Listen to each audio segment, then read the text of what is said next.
He's down one of my generals because I think he's got a lot of promise and I think he's got a great potential to really fill out that side in the club and make strides through the league. He's finally done it. He's finally beat the allegations. Mykhailo Mudryk, who's finally off the mark for Chelsea and looks every bit worth that one. Not quite, but he's going to get there. We're back for another episode of One Kick from Glory. I'm joined, as always, by Matthew and Craig. Yeah. And we're going to be talking about that. We're going to talk about Arsenal, we're going to talk about Man United. There's a lot has happened in the world of football this week. We're going to start off with that main topic on Mykhailo Mudryk, who's finally off the mark, got his first goal in what is now back-to-back victories for Chelsea. Matthew, how are you feeling right now? I'm feeling great. I'm feeling good. Things have turned around last couple of games. They've obviously got that great victory over Brighton in the Carabao Cup, but we rode our luck. But that Fulham game most recently, that was probably the most comfortable and solid and sure performance we've seen from the Chelsea in a very long time. We took our chances, and I'm just so happy that it was Mudryk. This is why I've wanted him to be playing just getting games and just getting that time to kind of get used to the squad. He's got a lot of players around him to get used to. But it seems as if he's found a bit of a harmony working with Broja and working with likes of Cole Palmer as well, who's very well involved with the goals as well.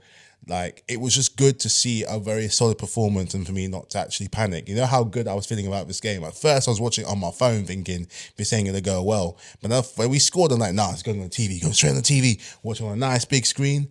And even in the second half, I felt assured, all right, there weren't many goals coming through, but I was happy that we weathered the storm. And, certain players are starting to prove me wrong, like Cucurella, they're starting to prove me wrong in the position he's playing in. I feel like this is the team now. I feel like this is going to be starting running with. We've got one more winnable game per se in Burnley coming up on the weekend. And after that, international break, I'm in Arsenal. But let's just see what this team can do, I'm really happy with what we saw. It was pretty much flawless performance, and a lot of fans have been asking for just in the mix up in the squad and playing different players. So, you know what? Yeah, very happy in these last couple of games. So keep it going, guys. Keep it going. Yeah, I mean, just going through your starting 11, you had Sanchez in goal, and your back four of Diassi, Cucurella, Thiago Silva, and Levi Colwill. Midfield three of Enzo Fernandez, Conor Gallagher, Moises Caicedo. Then up front, you had Cole Palmer, Broja, and Mudryk. I know, Matthew, you've been crying out for a striker for the middle and how important that is. I guess for you, Craig, just looking at that 11, how important do you think it is? And as Matthew was saying, this could be the 11 that they build on, but how important do you think it is that Pochettino now has a settled, structured shape to go with? It needs a settled team because can't be chopping and changing all the time because he's still got a lot of injured players to come back. Got Nkunku to come back. He's gonna have to find a way how to integrate him back into the squad again after the injury. He's still got a lot of players out injured at the moment, so a lot of them might not get into this team straight away if they're doing well and winning matches. So they might have to fight for their place. Every top club has top players have to fight for their place. So yeah, we'll see what happens. But it's looking good so far. But when they play us, it's not going to beat us. So, yeah. I mean, I think it's a good problem to have. And I guess that the key thing now is just that he builds on it. Obviously, players like Sterling missed out on being in the 11. Mykhailo might argue that he probably should get some more opportunities. But just wanted to focus more on Mudryk. It's been a tough time for him since making that big money move last January. Lots of question marks over whether Chelsea got robbed. Lots of kind of concerns over whether it was a good value for money. Even people looking at Arsenal because we wanted him, and it's what were we seeing? But I guess for you, Matthew, as a final point, how pleased are you to see that the promise that was kind of flickering in the early days is now starting to bear fruit with him? It's like the start of something good's coming along because we saw flickers of this, in this pre-season, because I think he scored in pre-season, scored a fantastic goal in the pre-season. So we always knew that the potential was there. And I think that was probably more balanced times we had before the injuries started coming through. And then the Premier League came through and they kind of just still figuring and tinkering out with such a young squad as well. So, which him being young himself as well, he's down one of my generals because I think he's got a lot of promise and I think he's got a great potential to really fill out that side in the club and make strides through the league. So the fact that he's got his goal and the fact that he got such a fantastic performance is giving me a lot of hope for, progressing throughout the season. We always said with him was that it's just a case that all right, as much as he does frustrate us, he needs games. He needs a run of games where he's allowed to just continue playing and just find his way and just figure out with what attack works best. We've got a lot of attacking players, even now, like Craig said, still haven't come through due to injury or just lack of chances. You know, when Nkunku comes back, how he's going to play. When Jackson comes back from suspension, how's that going to work? Got Brozier now in as well, you know, seems to link up quite well with there. He plays really well, and Cole Palmer as well in the mix. So there's a lot of talent, a lot of options that we have there. So he's got a lot of players to kind of play off, but he needs to continue playing. I'm not saying he's got to stay on for the full 90 minutes. Lord knows he didn't on Monday. I would have liked him to stay on a little bit longer just to solidify that little bit more to get into Burnley. But the fact that he scored and the fact that he's got a really good performance underneath his bag, I think is going to give him a massive bit of confidence going on into the season. So provided we don't get messed around, he stays fit, this could be where we kick off. Yeah, I think that's the confidence thing's a big thing, and we know a lot of players that they need that rhythm. Obviously, having Brozier back, having a recognised striker again, is made a big difference as well. And I think it's good that you got the result you need to get in that West London derby compared to last season when you didn't win any of them. I think you were bottom of the West London. You were bottom in London. Anyway, worst team in London by far. So that's a good positive start for the season, I guess. I guess for you, Craig, just as a final point on Chelsea, like how well do you see things kicking on now with their squad? Well, they're getting the injured players fit now, so I feel like Pochettino's very good manager when it comes to working with young players. He did it at Tottenham, did it at Southampton. He knows how to get the best out of the unknown, hidden gems of the Premier League or over Europe. He knows how to work with a young team. Did well at Tottenham. Didn't win any trophies at Tottenham, but he did well with Harry Kane, young Harry Kane. Did well with Son. Did well with a lot of young players at the club and got them to the elite level. So I think he'll do the same at Chelsea if given time. I know the owners at Chelsea are very trigger happy, and they'll be very happy if things are not working out. You know, Matthew, if things are not working out, he'll be out the door. So I thought we'll give him time and see what he can do. Do I think they'll get Champions League this season? I've not yet. I feel like they still got to. If they get Europa League this season, that would be a good start just to get back into European football. But then you have spent over £1 billion in the last transfer or the whole transfer window since Todd Boehly's been appointed your chairman. So are some of the players value for money? Still, time will tell. So we'll find out, yeah. So, but you have to take the positives from that and say, well, you got a good young team. Cole Palmer's a good young player coming through. You got players like Mykhailo is a good player. Caicedo's going to be a good player for you guys. He had a great game as well. Yeah. Really Colwell's still going to be a good player for you. That is still a young English talent. Hopefully a future England number starting centre back in the future. So you got some good players coming through. I know you sold a lot of players. Well, you sold Lewis Hall to Newcastle.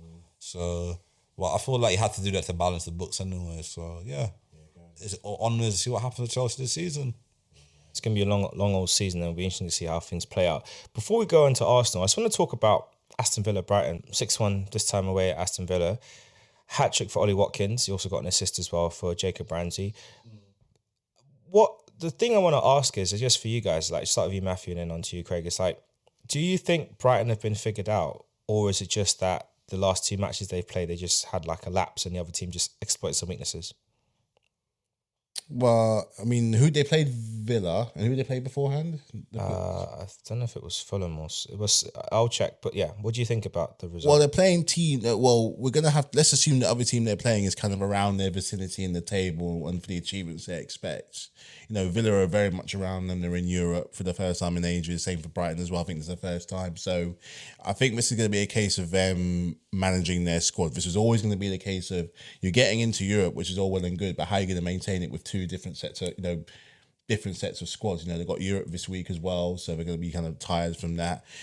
Do they have a second string team that's going to be good enough to play in both competitions? We see what happens with West Ham and Leicester, how it was good for them to get into it, but they really did struggle in the league. Granted, they're not struggling yet, but if you're shipping 6 goals in a game, and some other game you're shipping like 2 or 3, you are going to start to worry. Have they been figured out? Only if it happens again. If it happens again and doesn't matter who it is, then we might be a case of there might be a bit of a slight thing in the armour. I mean, we got through them at the Carabao, which, to be honest, I thought would be a much harder game than it was. It was a hard game, but we did it. why a case of where their priorities are going to be, because they're still a very good team regardless, and it's a massive achievement for them to get to Europe. But if this happens again, if they ship 4 in the next 3 games, I'd be worried. If I was a Brighton fan, if I was De Zerbi, I'd be very worried, because they've shipped a lot of people, done a lot of good business. But is that business going to cost them in means of the table and competing in their club competitions? What's it going to be? How are we going to justify that? Well, I mean, the last game they lost was actually West Ham 3-1. I think there was a comment made by one of the Aston Villa staff to say that they actually learnt from the West Ham game how to exploit them. So this is the first big defeat, but they did get beaten against West Ham when West Ham pretty much had, I think, less than 10% possession overall. But either way, it's a bit concerning that they've been like getting hit on counterattacks, I think, in these kind of results. But I guess for you, Craig, on that note, like, do you think that's something which De Zerbi will need to kind of urgently correct, or do you think it's just like two one-off games that it doesn't really matter too much? I think De Zerbi is a very good coach, a very good manager, and they replaced Potter with him last season, done an excellent job, got them to the semi-finals of the FA Cup, if I remember correctly. They lost against United, got them into Europe for the first time. They did beat some big teams last season. They beat us as well towards the end of the season. Beat us twice. They beat Chelsea twice. They beat Man United at home. Was it home? They beat them all away. I think home or away. Yeah, I think one of them, yeah. I think they beat them all, and they beat them this season as well. Am I right? Did they beat them this season? I think so. They got a good win over somebody so far this season. Yeah, they did. Yeah. They beat Man United a couple of weeks ago. Yeah, and Welbeck scored and Groves scored as well. Yeah. I remember that game, yeah. So I feel that Brighton are doing well. They've got some good players coming through as well. They've got Fati from Barcelona, very good player. That's down to injuries wise, not at Barcelona right now. They bought this new goalkeeper in as well. I think he's from Holland, Netherlands. They sold Caicedo for big money, and they brought in some good replacements. So they're a club where they'll sell their top talent for big money, and they'll replace them with good talent. Like you got Ferguson as well. He looks like a real good player. Matoma. You've got Pascal Gross. You've got Solly March. You've got Welbeck, rolling back the years. So they've got a decent team. I think the only issue is that when they play in Europe and they play on a Thursday and they have to play on a Sunday or Monday, how they got the squad capacity to cope with, as Matthew said, to cope with both teams. Time will tell, but I think Brighton will do well this season again. I don't think that was just a one-off game. I don't think they'll get beaten like that again. I mean, considering in the calendar year, they lost Caicedo, Trossard, and McAllister. That's a lot. And the goalkeeper as well, And Sanchez. Within the calendar year, and they're still pretty much on top half of the table. It credit to them. It speaks that they've done really, really well. So, yeah. That's the thing. You just got to keep going, haven't you? Definitely. But I guess we'll go on to Arsenal-Bournemouth now. A nice little 4-0 away win. Goals spread across the front, and the first goal for that man, Kai Havertz, a penalty given to him by the captain after discussion with Jesus, which was quite nice. I guess for you, Craig, are you happy that Havertz is now off the mark? Do you think that slowly will take away the pressure from him, from fans, or do you think there's still more for him to do? I feel like that was very nice of the team to do that for him, to give him a confidence boost. I remember when Arsenal signed Nicolas Pepe a couple of seasons ago. I remember against Aston Villa when Aubameyang was the captain and he gave Pepe to take the penalty to score the goal, and they kind of boosted his confidence a little bit. So I feel like with Havertz, like I can see he's a confident player. He's not a very confident guy. He's a confident player, so he needs confidence. I feel like that him getting that penalty and scoring it, very good penalty by the way, was very good for him confidence wise, and hopefully he can kick on from there. I still think we don't know his best position yet. We're playing him as a number 8. I don't know what. I'll be honest, I don't know what his best position is yet. And I feel like once we get used to this, get used to the Arsenal system, he only can get better. If he gets worse than when he was at Chelsea, then That's true.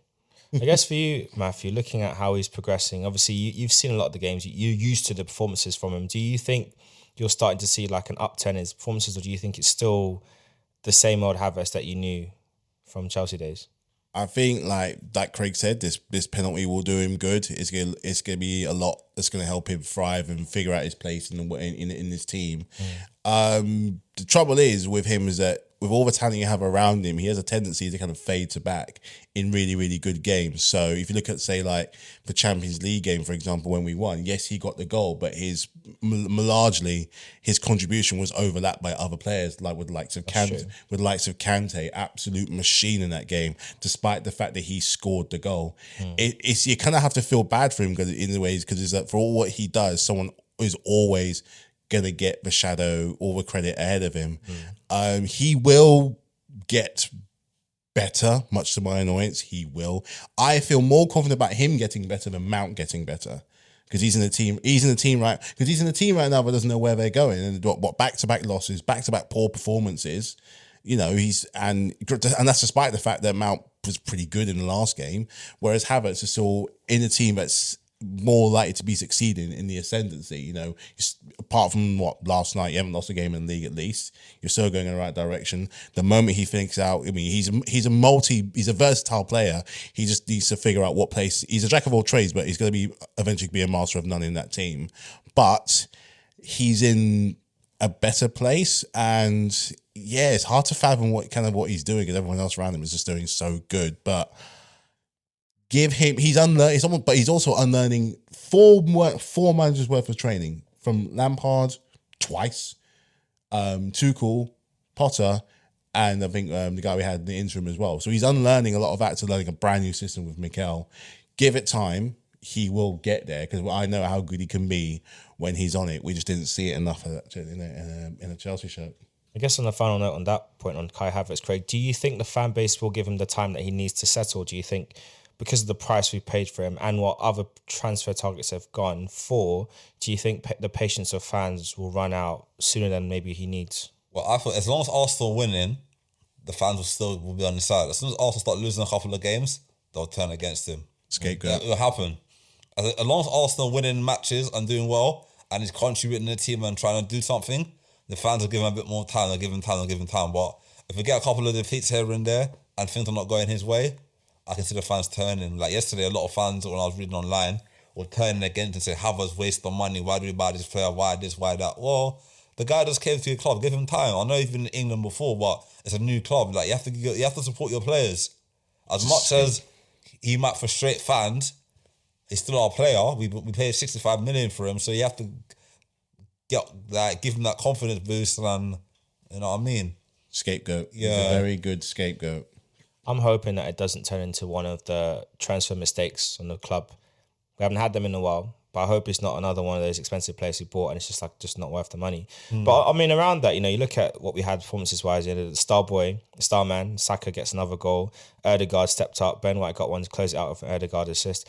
How important do you think it is that the key players, like, you know, those three that I mentioned, also Jesus, who chipped in with a goal the other day, how important it is for them to keep maintaining that record, like what they did last year, and building on it for the club to hit its targets for this year, Craig? I feel like this season we still haven't hit the heights. This is our first game this season, or second game this season, one in the Champions League, one in the Premier League. We scored 4 goals. We still haven't unleashed the Arsenal of last season yet. We still, like, start of the season we won 2-1 against Forest. The next game, Palace 1-0. The next game, I think it was United. United we won 3-1. So we're still not the same Arsenal that we were last season. So once we get that flowing football again and scoring goals for fun, I think the players will get goals for fun.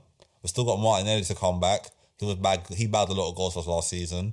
We've still got Trossard when he's 100% fit. He got a lot of assists for us last season. So we need to get more goals from the team and play more entertaining football. Yeah, that's going to be important. You need the goals, you need the entertainment. And I guess the big thing now is, we've got the game coming up at the weekend against Man City. Obviously, Saka got a knock, so we're not sure if he's going to be available. Partey is back in full training. How important is it going to be for the team to start strong? And who would be your starting 11 for Arsenal against Man City? Goal, Raya, right back, Ben White, Gabriel, Saliba, Shevchenko. That's the 4. Midfield, for Declan Rice, 100% has to start. If Partey had played yesterday, I'd rather him and Partey in that middle, because I feel like just to muscle off the midfield, to keep it nice and solid. I'll just start Partey, but most likely going to start Fabio Vieira or Havertz might start. Odegaard, obviously captain. On the right wing, if Saka's fit, you start Saka. Yeah. Left wing, Trossard if he's fit, and up front Jesus. I wouldn't start Nketiah in this game because we need the goals in the game, and I don't think Nketiah since he's got his England call up, Nketiah has not scored and assisted in a game at all. Since the England call up, he hasn't done it. He hasn't like I don't know if it's confidence or what. He hasn't scored a goal or anything. So I'll keep him on the bench and I'll start Jesus with Trossard, or if Martinelli's fit, I'll put Martinelli on the bench and then bring him on. But if Saka's not fit, then I'll start Nelson on the right and then put Trossard on the left and then Jesus up top. What about you, Matthew? What would you do, the team? Only change I would make. Are you home or away? We're at home. The only change I would make is the man between the sticks. Really? Just because he's a big game player and he's a stirrer. And the reason I'm saying this right now, because if you look at Man City's form of late, they've lost the last 2 games. They lost against Wolves, they lost against Newcastle.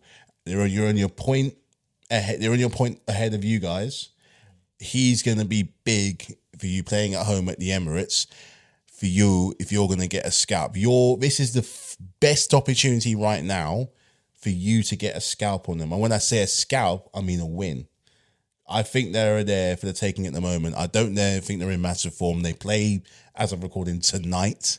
So I would put in the rest of the team I'm happy with. But I'd put in Ramsdale just to keep that crowd going because he's a good stirrer. And I think in times like this, you need that extra bit of like something in the team. So I'll put Ramsdale on the sticks just because Raya's done good. Raya's done good in what he's shown. He's definitely not going to be one that's just going to be there for cup games. But I think for this big one, this is your best chance of overtaking City and going maybe on a little mini run, bar the Chelsea game, obviously. So, we're going to do you a favour, so you can do us a favour. So, I see any change I'll make. Honestly, I see any change I'll make. It'll be interesting to see what the club does. I guess just a final thing on Arsenal, just before we go on to some sort of Manchester United. We had the game in midweek, Champions League match. Didn't really go the way we wanted. Started off nice, good play, or good win back from Saka. Played through Jesus. Really good composed finish. The kind of stuff we should have done against Tottenham, but, we forgive you. And then it all kind of didn't really go to plan. We were very comfortable, and then one mistake or a move we've done from training ground, which was intercepted. They got the equaliser, and then we just didn't really turn the pressure up on them. Didn't make the most of our chances that we created, and then they got the winner. And then we almost got a late equaliser, but for some great defending by them and just a mistimed header. I guess for you, Craig, are you concerned about that performance from the team more so than just the result? And do you think that hangover might carry on to the weekend, or do you think it should be forgotten by now? I was concerned because when I checked the game yesterday, we were 1-0 up, and normally when we go 1-0 up, we'll get another goal. Like the best performance Arsenal done this season, I'll be honest with you, was the PSV game. I watched the game, we destroyed them, absolutely destroyed them. When we scored the first goal, we went for the second, went for the third, went for the fourth. Gave them no time to get them to equalise or anything. And PSV are very dangerous on the ball. They've got a good young player called Nitin Lang. They had Desk as well, the American right back, or just playing left back that game. They got some good players at PSV. And the way how we dominated them, destroyed them at the Emirates was like, that's the Arsenal I remember from years go by in the Champions League, where to destroy teams. I thought yesterday we got complacent. We scored the first goal. Instead of us going to get 2 or 3 or 4, we sat back, and then Raya made a mistake, tried to kick the ball out, and it was one of them ones that got intercepted and they scored from it. The winning goal was a very good goal. The way how he hit it, the way he hit the wall, hit across it, and the way it just swerved, it just went whoosh. Wicked game. It was a wicked shot. Really good goal. No keeper would have saved that. I'm sorry, no keeper would have saved that shot. So it's just individual errors. I think maybe Saliba could have done more to stop the guy controlling the ball. That wide guy controlled the ball in his chest and then played it to him and he scored that chance. Maybe if Saliba had been more engaged him more and blocked him from taking the chest on the ball, then maybe we could have avoided that goal. So, but it was still, it's our first season in Europe for 6 years. Champions League anyway. Yeah, it's a long time maybe in the Champions League. So we're still learning. The difference in the Champions League and the Premier League is that in Europe, teams will punish you. You make one mistake, they'll punish you. It's not like in the Premier League where you can make maybe one get mistake. flattered for it, You make one mistake, you might get away with it. In Europe, they got the elite of the elite play in Europe. So that's where you have to be careful. Imagine you playing a knockout round, they did that mistake like yesterday, we're 1-0 up and we go and see 2 goals like against a Bayern or something like that. That's Play it. against a Harry Kane who's going to be hungry to score Be against Arsenal. relishing going to Arsenal. That'll be 4-5 Relishing. down in the first leg. So we have to learn from our mistakes. On Sunday, and Sunday's a big game. We go and win again. I think the thing is on Sunday, Arteta will drill it into the players and train the next couple of days. This is the most important game of the season. They beat us to the title last season. We have to show them that who's boss at our own ground and go for the win. Revenge. That's the big thing. We've got to show them like we've learned a lot and that we're ready. You know, last year we came close, fell apart at the end, but we need to show them that we've learned the lessons and we've made the necessary steps. And one team that we know right now are not learning lessons or making necessary steps is Manchester United. It's back to back defeats for them. It's like a Drake song, but just without the fun part. Matthew, what do you think is going on at Old Trafford and where do you think this is all going wrong? Their mentality is in the bin, and you'd never think you'd say that about a Manchester United with such a strong identity, a strong mentality of going to go out there and to win and to fight into the last man. This team look, for all the talent that they have, for all that's at their disposal, they look defeated sometimes from the moment they kick a ball. They were so poor against Crystal Palace. So poor watching the highlights. That goal is just... And it just seems to be like is it the players? Is it the manager? You know, it's a funny case of battle who they want to point the blame at. You know, Onana is a shadow of the player he was at Inter Milan. And considering that David De Gea, I think they got the Golden Glove last year. He did. And they just shipped him out like that. And they've got this... He's still a free agent. He's still a free agent. That's all we're saying. Onana, again, exciting prospect, and he comes in between the Man United sticks, and it all goes to absolute pot. I don't think he's had one very convincing performance in a Man United jersey.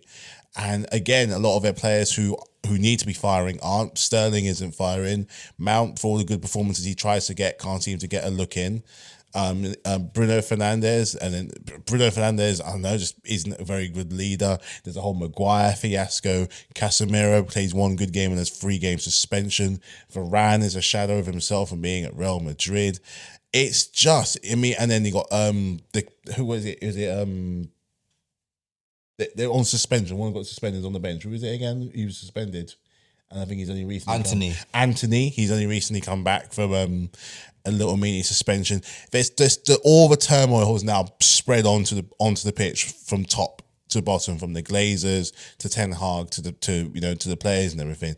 And they just seem to get themselves into a bit of a rut. The only very shining glimmer of hope they have is that Højlund.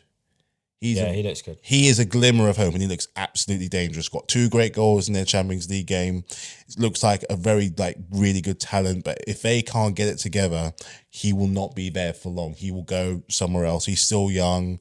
A lot of him build him as Haaland 2.0. He will not be there for long if they can't get it together. But something is rotten at this club, and for all the talent they get in, for all the talent they get rid of, they just can't seem to get it right. And how are they playing Amrabat? They're playing him, who had a stellar World Cup, and he looks bang average in a Man United shirt. Partly now he's playing in the wrong bloody position. Like, what is going on? I thought we had problems, and we do have problems, but them. I'm just going to go through the first 10 games of this season. This is in all competitions. So we're starting off with the earliest game. So they started off the season with a 1-0 victory against Wolves. They should have lost that as well. And then they lost 2-0 to Spurs away. Then they beat Nottingham Forest at home in the league, 3-2. Lost to Arsenal away, 3-1. And then they lost 3-1 at home to Brighton. Then got beat 4-3 Bayern Munich in Champions League. Beat Burnley 1-0 away. Beat Crystal Palace 3-0 away, and then lost to Palace 1-0. So they beat Palace in the EFL Cup, lost to Palace at home in the league in the following fixture, and then got beaten again at home to Galatasaray in the following fixture. So it's just a poor run of results for them. They're still poor. 2 defeats in Europe. So the Europa League is calling them, unless they can turn it around and fast. But for you, Craig, like, where do you see a solution coming from Manchester United? What do they need to do? Shambles. The club's in a big shambles. I feel it comes down to the owners. The club are looking to sell the club in the summer. The owners looking to sell the club in the summer. I feel like from the whole club, from the boardroom to the they got Ten Hag in last summer, and the players he wanted to buy, he never got the players he wanted, so they have to buy second best. Like he wanted to get he wanted to get somebody and he didn't get them, and he had to get somebody else. And some of the signings he's made, like Anthony, for example, all that money, he hasn't done anything for them to say he wanted that money. You got like Rashford had a great season for them last season. He got 30 plus goals in all competitions. Now, where is he this season? It's non-existent. Where is he now? They bought Højlund in the summer for 72 million. He looks a very good buy. But as Matthew said, he might leave in the future if they're not making it ambitious. I feel like what happened, what Cristiano Ronaldo said in an interview about the club when he left the club the first time, said that nothing has changed since he left the first time. That was worrying signs for me, because he left the club in 2009 and he came back to the club in 2000. When did he come to the club? 2020? I think it's 2022 he came back. No, 2020. 21. 21, yeah, he came back. And he came back, and how many years he left from the club? He won Champions League, he won 5 Champions League after he left the club. And he came back to the club and realised the same people are still there. The training ground's not changed. The stadium has not been upgraded. Nothing's the same. Everything's still the same. Falling apart, man. It's falling apart. And the noisy neighbours have taken over. And Man City Man City won the treble last season. Yeah. You would think Man United fans would feel, and you got some Man United fans as well. I'm going to call them out as well. Yeah, some Man United fans are happy that Arsenal didn't win the title last season, but they'd rather make their rival win the treble. Some of them were saying online, I hate Arsenal, so I'd rather Man City win the league. Well, they won the treble. What else? They win it again. How do you feel about that? I know me as an Arsenal fan, it would hurt me to see Tottenham win the treble. I would have wanted Tottenham to win the treble. Tottenham could never win a treble. But I would have wanted them to. It would never happen. As an Arsenal fan, it wouldn't have stayed well with me. So for Man United fans wanting their rivals to win trophies, like apathy. It's just absolute apathy. They've given up. They've actually given up. You know, you notice how like quiet they are now. You know, after they thought it was the second coming with a little run last year going towards the title, it was never going to happen. And you know, again, I said it once, I said it again. They've got a lot of good shirt fillers. That's it. They've got shirt sellers. Mount will sell shirts. Sancho, for always going around, will sell shirts. Anthony will sell shirts. You know, they bought in Ronaldo for a feel good. He'll sell shirts. You know, Varane, World Cup winner, Champions League winner. Same with Casemiro, Champions League winner, serial winner. They will sell shirts. They look good in the Man United shirt, but it doesn't matter if they can't perform on the pitch. So their problems are, you know, they I'm sure their money's great, but I don't know, got the Carabao Cup last year, but everything else for a club like that, there's money for what you want. They should be challenging for more. You really should be challenging for more, and at the moment, it ain't working.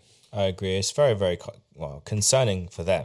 For us, not so much. But you want to see a strong league, and a strong league requires all the big teams to be firing on all cylinders. So Man United need to figure it out and figure it out fast, because if you don't, we all laughed at Chelsea last season. You're not far off joining them. You are not far off joining them. Right now, looking at the Premier League table, when it comes up, you're not far off. You might think you're okay. You are currently sitting in 10th on 9 points. Point ahead of us. A point ahead of Chelsea on 8, which is embarrassing to say at this point in the table. But the point is this: Sheffield United have 1, Bournemouth have 3 points, and Burnley have 4 points. If you guys don't carry on picking up points, them 3 down there will look a lot closer to you than you want. And you don't want that at all. Believe me, that's what I'm saying. You don't. So you got to figure it out, because this is your Manchester United. That means something. Your next game is Newcastle. No, sorry, that's West Ham. Your next game you've got is Brentford at home. So I'm expecting you guys to figure it out and turn things around. But let's end on one last note. We've also got, you know, the top 4 as it currently stands. You've got Man City first. Tottenham are in second, level on points with Arsenal, but just goal difference is slightly better. And then Liverpool are in 4th position. Speaking of Liverpool, got robbed at the weekend against Tottenham. I think with VAR, we've talked about it a lot on the podcast. We're a bit tired of talking about VAR. And I think this situation has just proven how inept the refereeing system is. They were aware of the mistake they made because of misunderstanding, poor communication, and yet they weren't able to fix it because the game had continued and there's nothing they could do. But they've cost Liverpool a goal. They might have actually won that game if that goal was given at the time. Mm-hmm. We'll never know now. But you cost Liverpool a vital, potentially 1 point, maybe 3 points. For you, Matthew, do you think after and I know Liverpool have been asking for a rematch, but that's never going to happen because if you're going to replay that game, we have to replay Arsenal Brentford of last season when Tony's goal was given offside. Yeah. Do you think now there needs to be structural changes in how the referees in this country are done?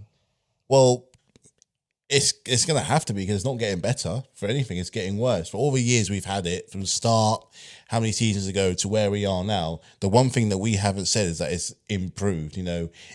For one, yes, it takes a sting out of the game when they initially score a goal. You're looking around for the referee. But what you want is for them to make actually just confident, efficient decisions. And there was nothing confident and nothing efficient about officiating there at all. It makes us look like a bit of a laughing stock because we're the one of the leagues that was crying out for this for so long, only for the human element to keep getting it wrong every single time. And I go back to this, other sports make it work seamlessly. It takes nothing out of the game. The Rugby World Cup is on right now in France. As far as I know, there's been no controversies in any games I've heard of or seen, and it runs seamlessly. That's nothing away from the game.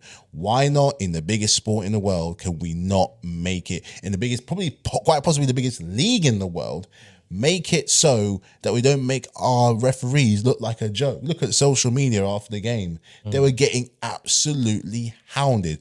A lot of referees have quit because of it. A lot of referees can't go back because of it. It's true. And it's all because they just can't get it right. And correct me if I'm wrong, wasn't the referee a Spurs fan? I don't know about that. Well, a lot of people are saying that. It's like, well, first of all, why would you do that? Why would you?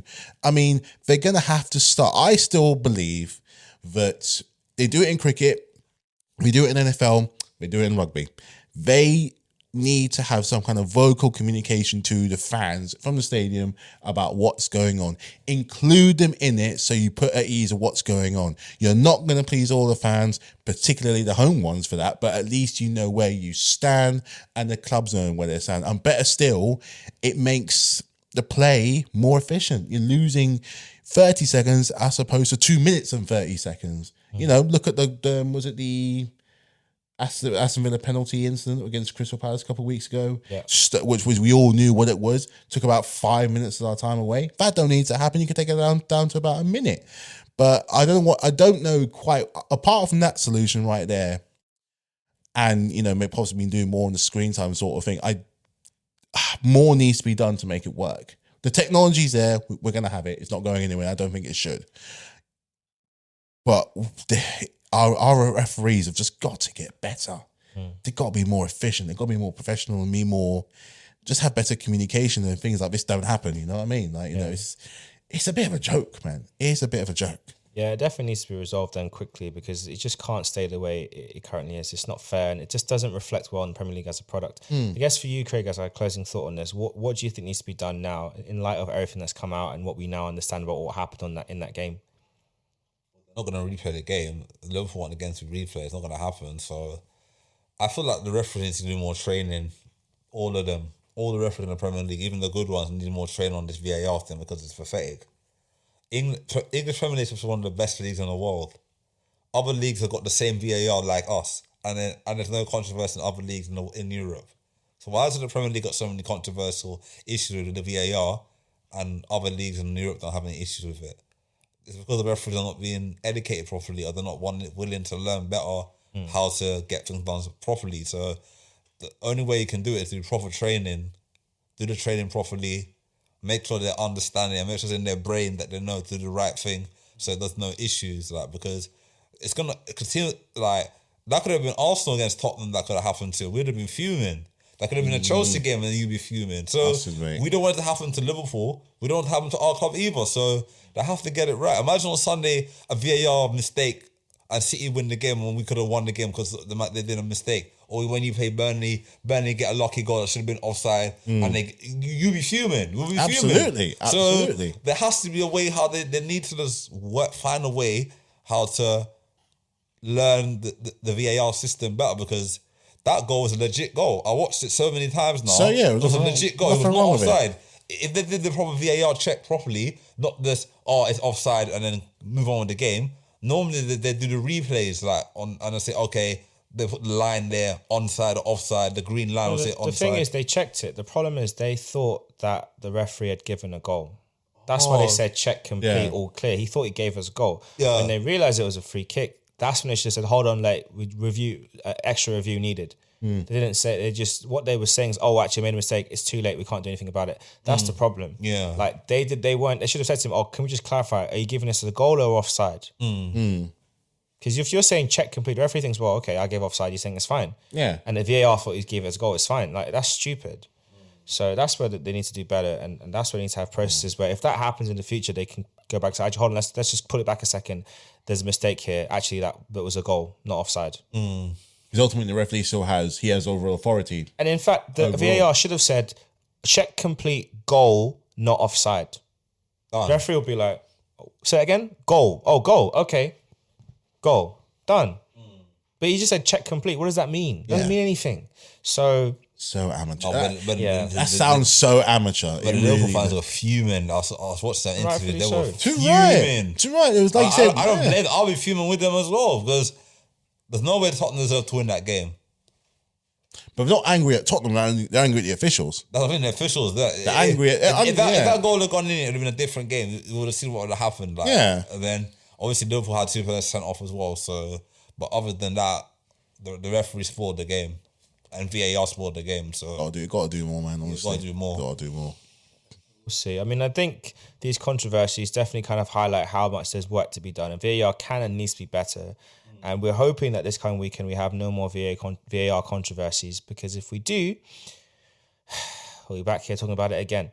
But that's us signing out. Next week we'll review some very exciting games, some good results, and we'll see if Chelsea can make it 3 on the bounce in results in all competitions. Can Arsenal finally slay the dragon of Man City in a game in the Premier League? Because we've done it in the pre-season Super Cup, Community Shield, where we beat them. But can we do it in the league now and really kind of put this to bed? And will Man United get a win after a bad run of games? Will they turn it around? Will Liverpool vanquish Everton? Who knows? Well, that's not a game for a couple more weeks. But who knows what's going to happen in the Premier League? They got Brighton this weekend. Let's see how they do. Will Brighton bounce back from Aston Villa defeat, or will Liverpool continue on their march up the table? And will Spurs put Luton to the sword? We'll find out in next week's episode of One Kick from Glory. This is us signing out. Peace. Peace.